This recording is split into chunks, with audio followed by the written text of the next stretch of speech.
Good evening. So, I got asked to make a how-to on the Marlin 2.0 for the SKR 1.4 Turbo, and I will be putting this in a Anycubic Chiron with dual end stops, dual Z motors, a BL Touch 2208 drivers, and I think that's all the important stuff. Oh, I have a TFT35 screen. So sit back, relax, and I'll walk you through this and how I got it to work. Hopefully, I get everything right. I'm going to give you a quick and dirty rundown. This isn't going to be everything I've done. This is going to get you running.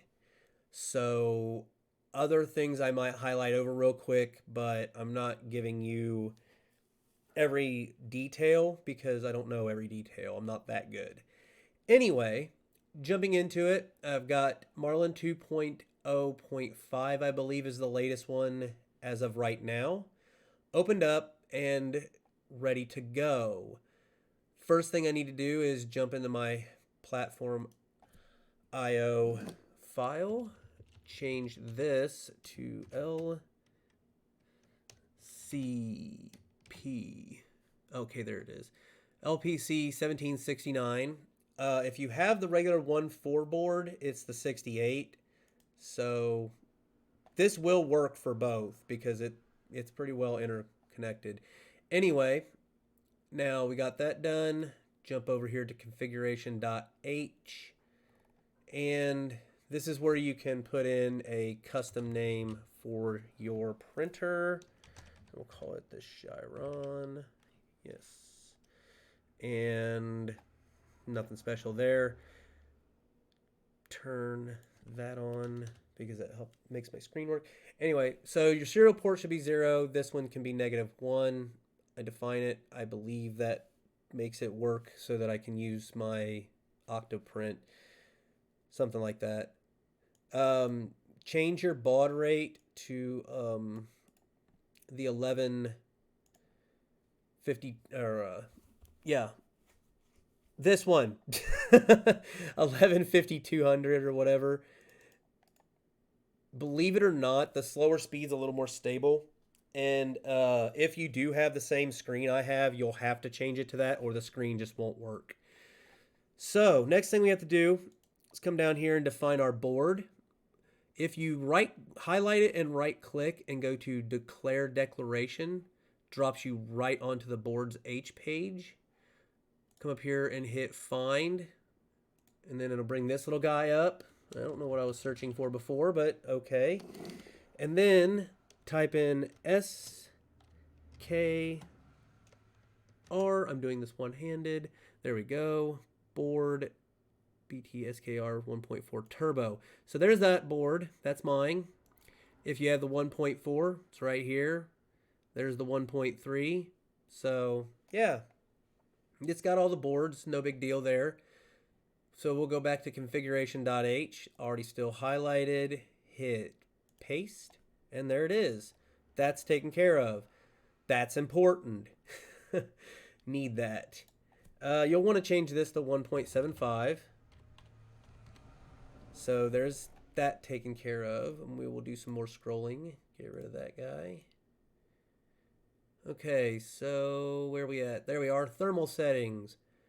This is where you're going to turn on or, tell it what thermistor or type of thermocouple you have. I have a 5 with my E3D hot end. And my bed temperature sensor is 1. We do not have a temperature sensor on the probe or a chamber at the current moment in time. Rest of this is for how basically your stuff reacts. So if you have like a really powerful bed fan or whatever, you can change this stuff as you see fit. I don't need to right now to get this up and running. This is for your heater on your hot end, your maximum temperature. If you do not have a full metal hot end, do not take this above the 275 that it's already set at. I do. It's fine. You'll want to change your max bed temperature because at least on the Chiron, 150 is if you're lucky. This is for your PID tunings for your hot end. Need that. There's where you're going to change those. You can do the M command and just let it do a PID tune on itself, and I will show you something important for that. This. Turn that on. Otherwise, you will not have PID tuning for your bed, and that is important. You'll want to make sure these are defined. They should be by default. They're just for your filament, so you don't have a cold extrusion or run out a crap load of filament for no reason. You'll want to turn this on. That will be important later. Inverting your end stops so that they function correctly, that would be important. I'm not truly worried about that at the current moment in time, although I can go ahead and get them set up, I suppose, just because this is for the Chiron. This is basically how the factory Chiron sets up and how the end stops will set up, and that's what this video is for. So we'll make this true. We'll make this true. Leave this guy is true, and I'm sure you can hear my keyboard. Sorry. That's true. So that's it. All you really need to do there, come down here, we have to define our stepper drivers. We have an X, we have a Y, we even have a Z, we have a Z2, oh boy, an E0, and an E1, oh my. Yeah, I'm retarded, I know. Anyway, copy and then paste, paste, paste. Yeah, you get the idea. So you're pasting in which, or you're basically defining what drivers you have. So there's that, and this is where you're going to do your movement settings. If you are so inclined, I highly recommend grabbing the firmware you have or known E-steps that you have off of your board. You can do this with an M503 and writing them down so that you can copy them over to your maximum feed rates and so on and so forth.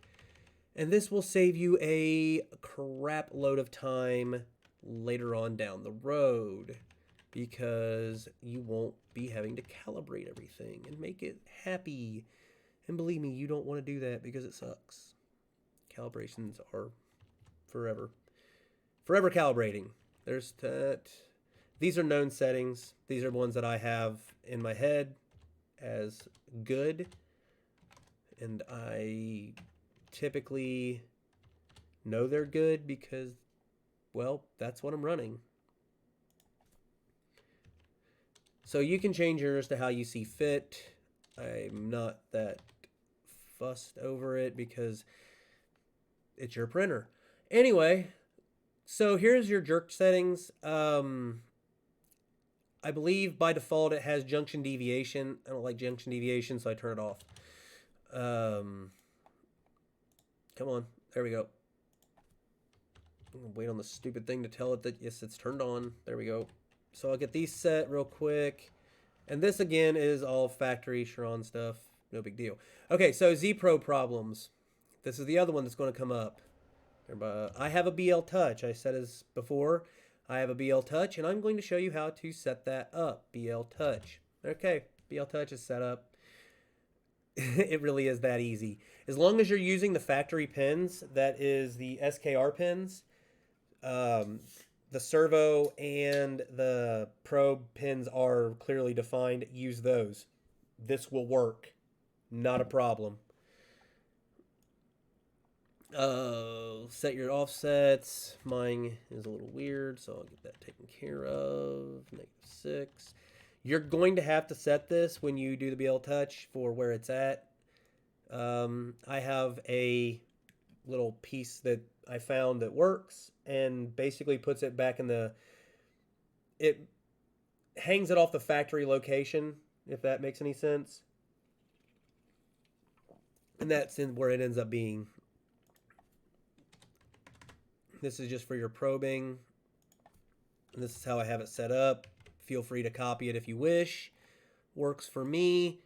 All this is your multiple probing, so you're doing more than one hit to, kind of get an average.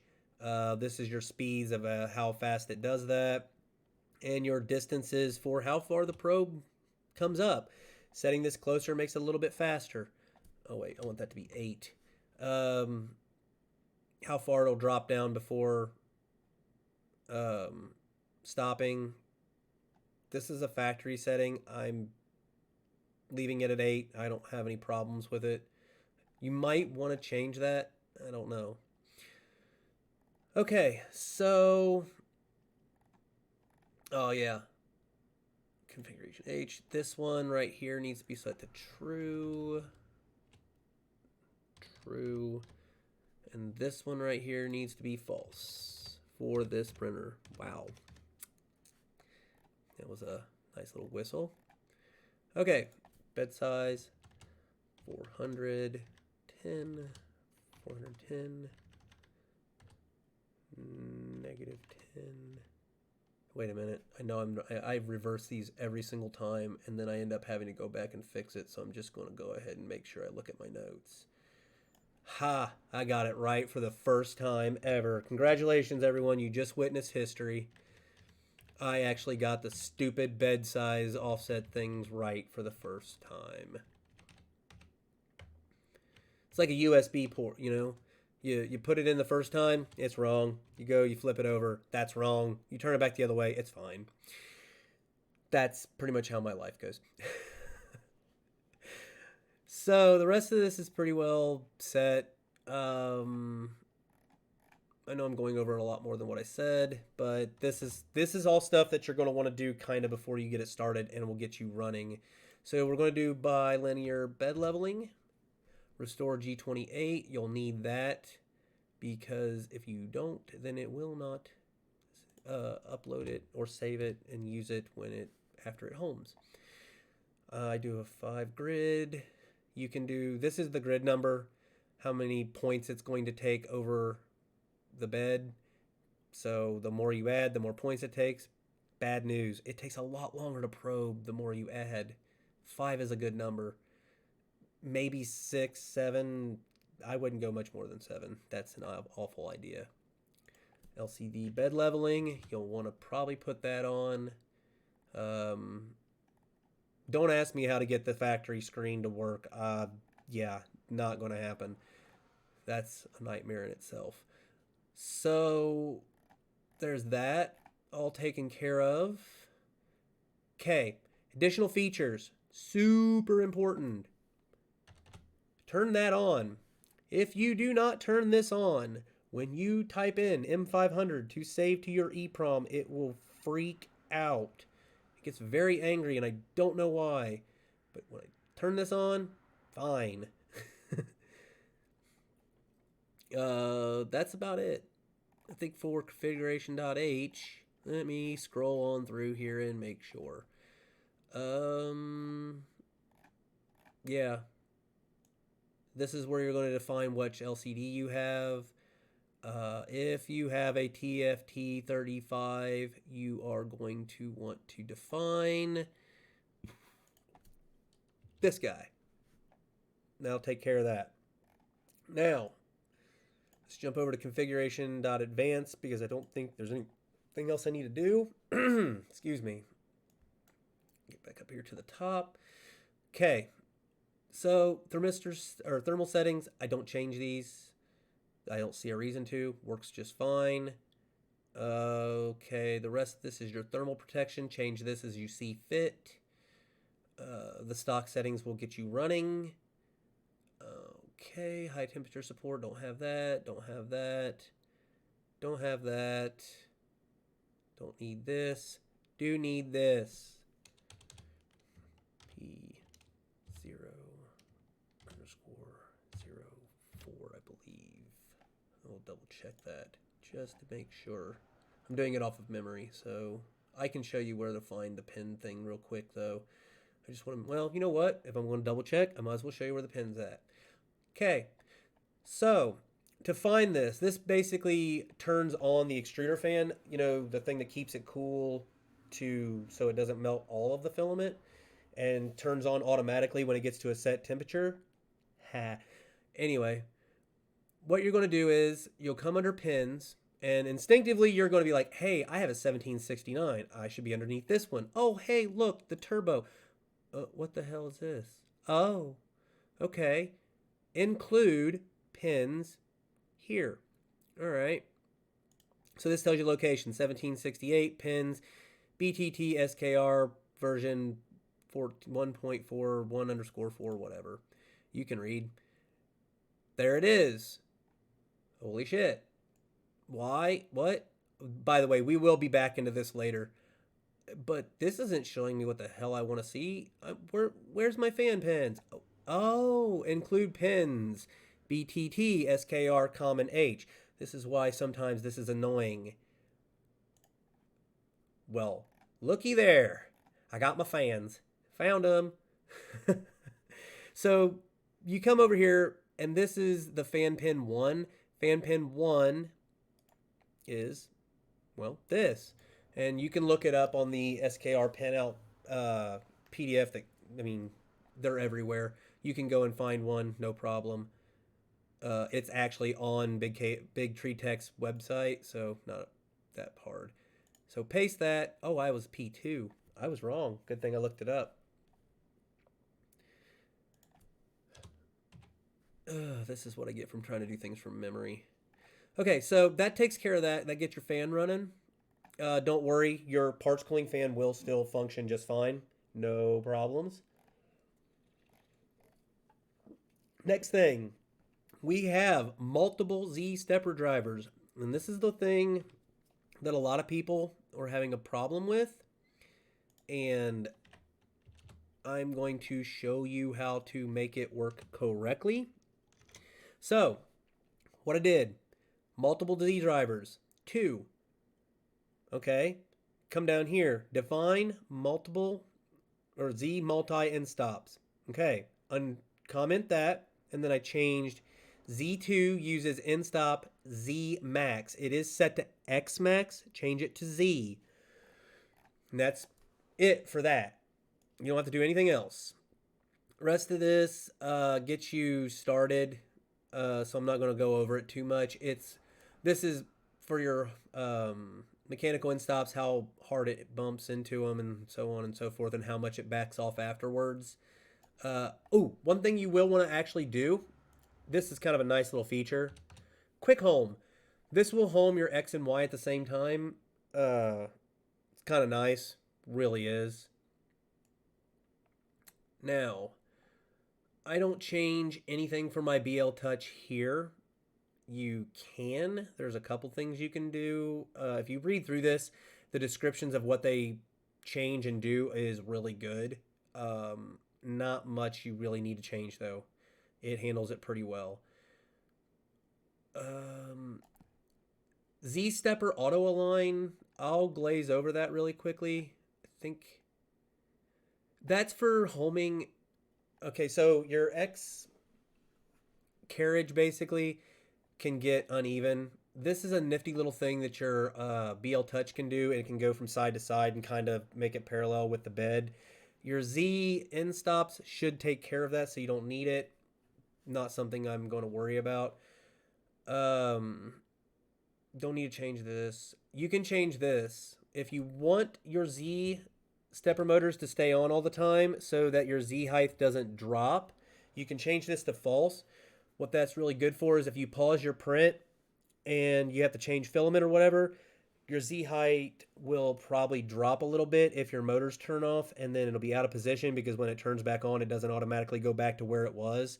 This is a stepper motor, not a motor with an encoder.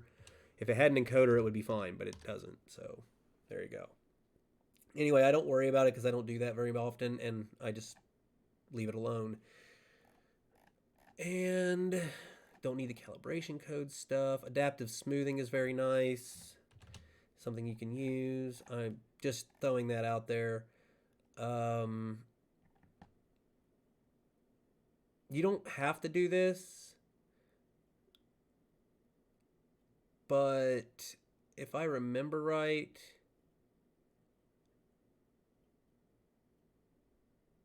I'm trying to remember for sure.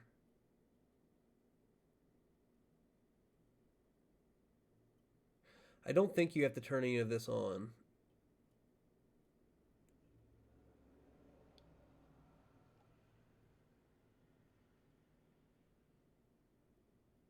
I'll double check, but I don't think you have to turn any of this on. I know mine has this turned on, so that may be important. I don't think it's anything to actually get you running, but that's turned on mine, and it was turned on my original firmware, so I'm leaving it. But definitely research that more. Again, I'm not an expert at this, so there's a lot of things I don't know, but this is how I got myself up and running. So I'm not an expert, not even close. Scrolling through, don't really see a whole lot of other things. Watchdogs turned on, that's fine. Oh, yes, highly important for your bed leveling, enable baby stepping. You will want that. That is super important. Without that, can't really do any nice changes while it's printing to get that first layer right. This is your linear advance. If you turn this on and you do have 2208 stepper drivers, you will have to do a specific thing to make sure they function correctly. And that is down here. I believe all the way down here. This is where you can change your currents for the 2208s. 2209s are up here, I believe. No, that's for the 26s.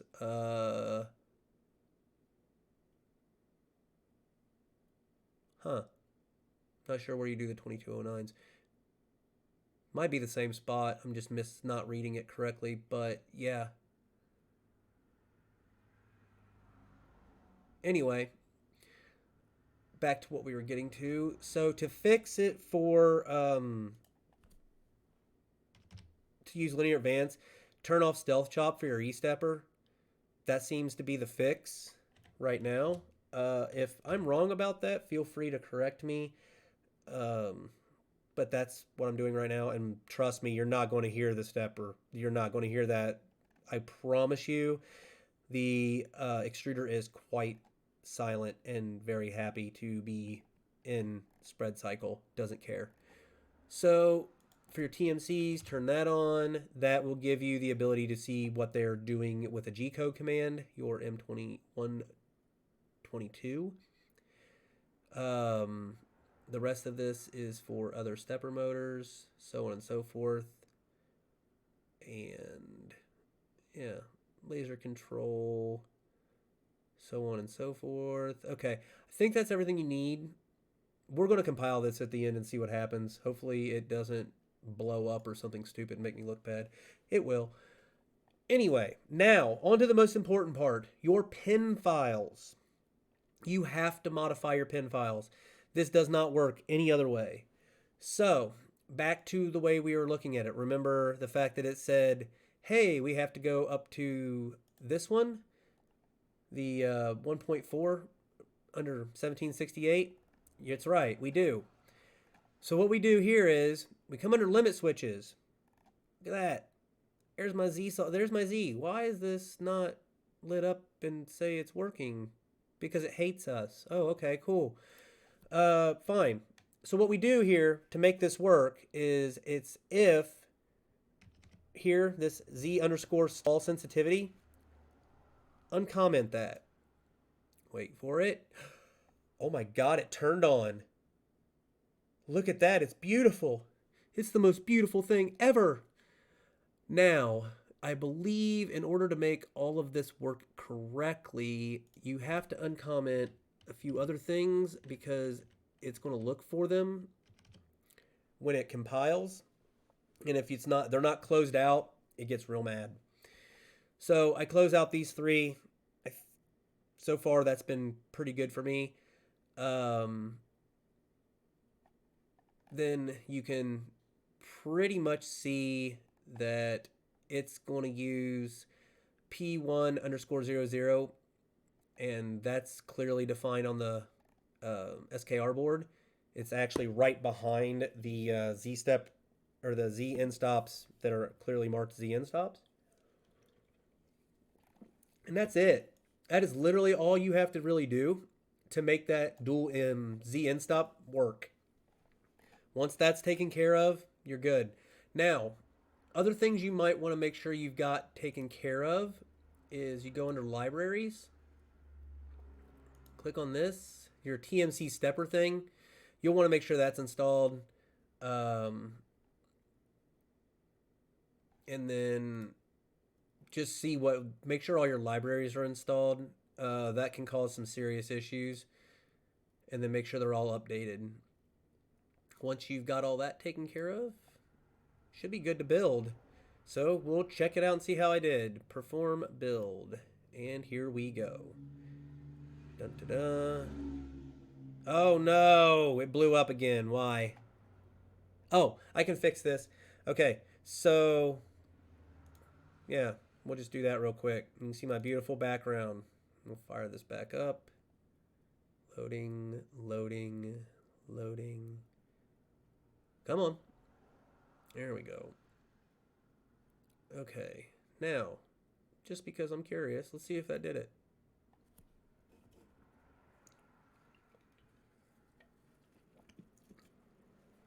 And yes, that was relatively on purpose. I wanted it to explode so I could show you how I fixed it. Because I don't want you to try to compile this the first time and it blow up and do that.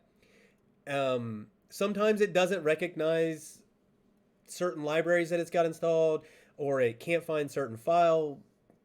I don't know. It gets really unhappy. If you close it out and start it back up, it updates itself and it's fine. And there you go. It's built. So that should get you up and running. I know there's probably a lot of stuff I glazed over and things I forgot. If you have questions, ask. I'll see what I can do. Again, I am not an expert, and I basically just learned how to do this on my printer. So I'm working on finding out new things and trying out new stuff. That's the whole reason I have the printer.